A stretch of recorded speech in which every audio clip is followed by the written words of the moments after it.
ஒரு காலத்தில் மிகோ என்ற ஒரு சிறிய சிறுவன் அமைதியான கிராமத்தில் வாழ்ந்தான். ஒருநாள் ஒரு சிறிய பெண் ஒரு இருண்ட கோட்டையில் ஒரு பெரிய டிராகன் காக்கும் நிலையில் சிக்கியிருப்பதாக அவன் கேட்டான். மிகுவுக்கு பயமாக இருந்தாலும் அவளை காப்பாற்ற வேண்டுமென்று முடிவு செய்தான். அவன் ஒரு மர வாளை எடுத்துக்கொண்டு அந்த கோட்டைக்கு பயணம் செய்தான்.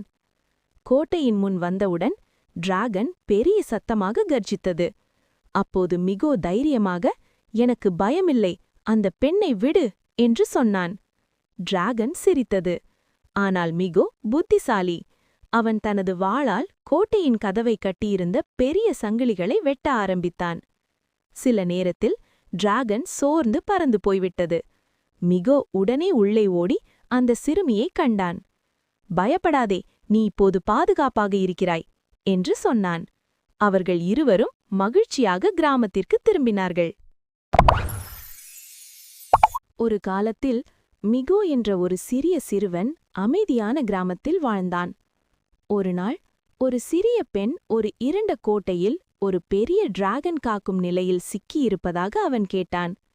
மிகுவுக்கு பயமாக இருந்தாலும் அவளை காப்பாற்ற வேண்டுமென்று முடிவு செய்தான்.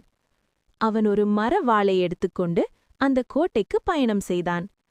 கோட்டையின் முன் வந்தவுடன் டிராகன் பெரிய சத்தமாக கர்ஜித்தது.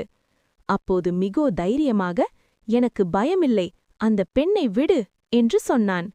டிராகன் சிரித்தது. ஆனால் மிகோ புத்திசாலி. அவன் தனது வாளால் கோட்டையின் கதவை கட்டியிருந்த பெரிய சங்கிலிகளை வெட்ட ஆரம்பித்தான்.